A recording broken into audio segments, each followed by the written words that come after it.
Welcome to Speaking History and the 10th episode of our series, The True History. Today we're diving into a fascinating exploration of cinema's early days and its evolution as a powerful tool for storytelling and even myth-making. From the legendary tale of audiences fleeing the Lumiere brothers' train film to the carefully staged documentary moments in war propaganda, we'll uncover how film has blurred the lines between truth and fiction. So sit back, grab a cup of coffee, and join us as we unravel the myths, illusions, and unforgettable stories that shaped the history of cinema. In her 1973 biography of legendary director F.W. Murnau, film historian Lotte Eisner recounts a mesmerizing moment in cinematic history. The spectators in the Grand Café involuntarily recoiled in their seats, gripped by fear, as Lumiere's giant locomotive seemed to surge toward them on the screen. It's an evocative image, one that captures the sheer power of early cinema. But was it real? By 2004, German scholar Martin Leuperdinger had thoroughly dismantled this oft-repeated tale, revealing it to be nothing more than a myth. Yet, the story endures. Why? Because it feels plausible. Who among us hasn't flinched at a jump scare or hidden behind our hands in terror at the movies? The idea that early audiences, unfamiliar with the magic of film, might have bolted for the exits at the sight of an oncoming train seems almost natural. Yet the truth is even more fascinating. The Lumiere's famed arrival of a train at La Ciotat was far from a spontaneous documentary moment. It was, in fact, a carefully orchestrated illusion. The so-called passengers seen on screen were not just ordinary bystanders. Many were friends of the filmmakers, positioned and directed to create the most compelling shot. By their 11th film, the Lumiere brothers had already mastered a crucial tenet of filmmaking. To make something feel real, sometimes you have to fake it. History's first documentary was, in reality, scripted cinema. Despite their pioneering work in motion pictures, the Lumieres walked away from the industry in 1905 to focus on color photography. They lived long lives and were celebrated for their contributions to cinema. But their legacy extends far beyond moving images. They helped birth an entirely new cultural phenomenon, modern celebrity. In Hollywood's infancy, actors were nameless. Studios feared that if performers became famous, they'd demand higher pay. Instead, actors were identified by vague descriptors. Mary Pickford was the girl with the golden curls, Florence Lawrence, the biograph girl. But audiences craved more. They wanted to know their stars, and studios eventually relented. By the 1920s, over 50 million Americans flocked to the movies each week, transforming actors into idols. Few embodied this transformation like Rudolph Valentino. When the matinee idol died suddenly at 31 in 1926, mass hysteria ensued. Tens of thousands swarmed his funeral home, requiring mounted police to control the crowds. Sensational news reports amplified the frenzy, and at least one woman, British actress Peggy Scott, allegedly took her own life upon hearing the news, though she and Valentino likely never met. His funeral on August 30th, 1926, was less a somber farewell than a spectacle of grief, with his fiancée, Pola Negri, delivering a performance worthy of the silver screen. Draped in widow's black, she wailed, collapsed dramatically 3 times, and flung herself over his coffin beneath a 2-meter floral tribute spelling out Pola. She was married to another man within the year. Valentino's death birthed another cinematic tradition, the Lady in Black.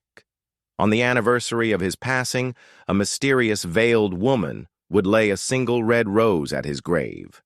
Initially a studio publicity stunt, the tradition was later taken up by Dietra Flame, who continued until a crowd of imitators emerged in the 1950s, each eager to claim a piece of Valentino's legend. Cinema's ability to evoke such deep emotions stems from its uncanny ability to mirror real life. Mexican director Alejandro González Iñárritu captured this essence in 2016. Cinema is a mirror by which we often see ourselves. If that power isn't transmitted on the screen, something is wrong. Through close-ups, montage, and perspective, film replicates human experience like no other art form. We see our fears, desires, betrayals, and triumphs reflected back at us, allowing us to relive them through the lives of others. But sometimes what we see on screen is carefully constructed to serve a purpose beyond storytelling. During the Boer War of 1901, British audiences were shown war footage that was little more than propaganda, crafted to reassure a nation facing unexpected losses. Though purportedly real, the scenes were often staged reenactments filmed far from battle. The deception continued in World War I, where iconic shots of soldiers charging across no man's land were filmed at training grounds miles from the front. Britain wasn't alone in wielding film as a weapon.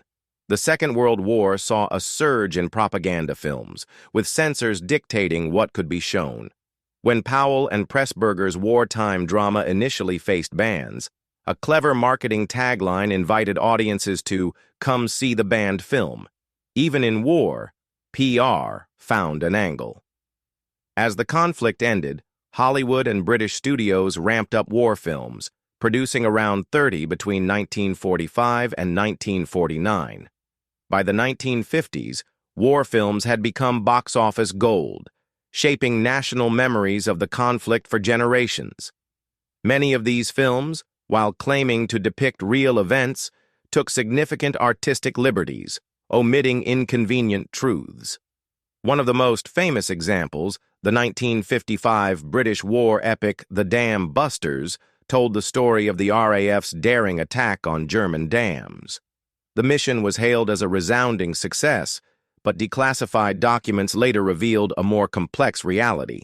While the attack caused initial devastation, Germany repaired the dams within months. Journalist Bruce Page later called it a conjuring trick devoid of military significance. Yet the film cemented the raid as one of Britain's most celebrated war victories. Cinema is powerful not just because it entertains, but because it shapes how we remember. It turns actors into legends, battles into myths, and history into spectacle. And sometimes, the most compelling stories are the ones we choose to believe. Douglas Bader, stationed at Duxford with No. 19th Squadron in February 1940, first flew a Supermarine Spitfire here. In the years leading up to the war, Fighter Command divided the UK into defense regions. Duxford, the southernmost base of the 12th Group, was tasked with protecting airspace stretching from North Wales across Lincolnshire to the Fens. At the time, military strategists expected the Luftwaffe's main assault to come from the North Sea, primarily by bombers. Had that been the case, Duxford would have been in the thick of the action. But when France fell and German attacks came from the Channel, the burden of defense fell to 11th Group, leaving 12th Group relegated to guarding its own bases, a role that infuriated battle-hungry Bader and his equally ambitious superior, Air Vice Marshal Trafford Lee Mallory. Bader, however, was no stranger to adversity. Born on February 21, 1910, in St. John's Wood, London, he endured a miserable childhood, overshadowed by his older brother.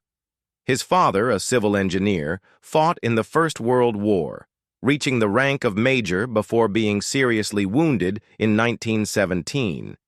He succumbed to his injuries in 1922 when Bader was just 12. His mother swiftly remarried, but unable to handle Bader's relentless energy, she sent him to boarding school, where sports became his salvation.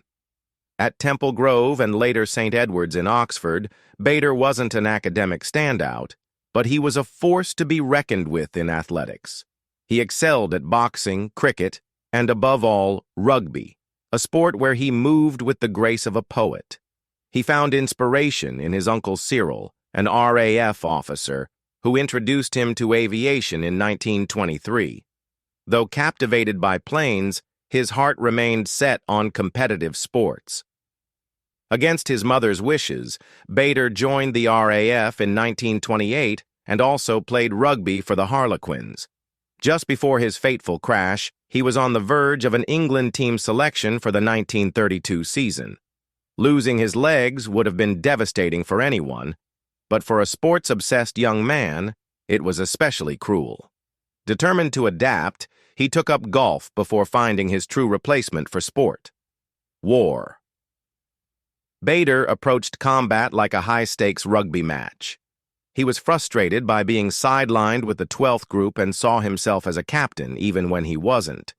He longed for action, resented his more fortunate peers, and was eager to take the offensive. He saw his first action over Dunkirk in June 1940, scoring his first kill, a Messerschmitt 109. More victories followed, including a Dornier bomber off the Norfolk coast. On one occasion, he even considered ramming an enemy plane when he ran out of ammunition. But for much of the Battle of Britain, he remained exasperated, benched from the main conflict. That changed as Bader's fame skyrocketed. RAF pilots became the rock stars of their time. Wing Commander Paddy Barthrop described them as the David Beckhams of the era.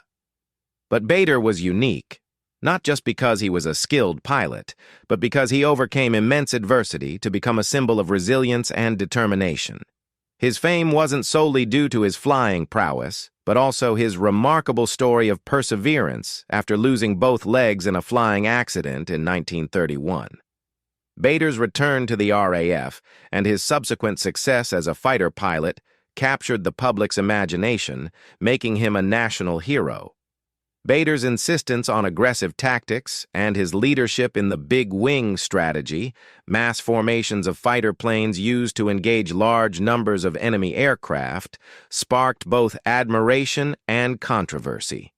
While his methods achieved some successes, critics argued that they were inefficient and often delayed responses to Luftwaffe attacks. Nonetheless, his boldness and unrelenting spirit became emblematic of Britain's never-surrender attitude during the war. His fame extended beyond the battlefield. Captured in 1941 after bailing out over German-occupied France, Bader became a high-profile prisoner of war, confined to the infamous Colditz Castle after repeated escape attempts. His defiance and determination, even in captivity, further cemented his legendary status. Bader's post-war years saw him transition into public life as an advocate for disabled veterans and others with physical disabilities. He used his platform to inspire and motivate, proving that limitations could be overcome with determination and courage. His story was immortalized in the 1956 film Reach for the Sky, solidifying his place in both aviation and cinematic history. The story of Douglas Bader is a testament to cinema's ability to turn historical figures into enduring myths. By dramatizing real events and emphasizing certain aspects of a character's life, film not only entertains but also shapes collective memory. This interplay between fact and fiction is a recurring theme in the history of cinema. As the 20th century progressed, filmmakers continued to explore the boundaries between reality and imagination. The golden age of Hollywood saw the rise of biopics that romanticized the lives of famous figures, often glossing over inconvenient truths to craft more compelling narratives. Similarly, war films like The Dam Busters or Reach for the Sky played a crucial role in creating national heroes and reinforcing cultural identities. But cinema's impact isn't limited to historical narratives. It extends to how we perceive ourselves and our world. Films have the power to inspire, challenge, and even manipulate, shaping public opinion and cultural norms. Whether through propaganda, biographical dramas, or fictionalized accounts of real events, cinema remains a potent force in defining how history is remembered. From the Lumiere brothers' carefully staged documentary to the larger-than-life portrayal of Douglas Bader, cinema has always straddled the line between truth and fiction. It reflects our deepest fears and highest aspirations, turning ordinary moments into extraordinary spectacles. In doing so, it shapes not just how we see the world, but how we understand ourselves.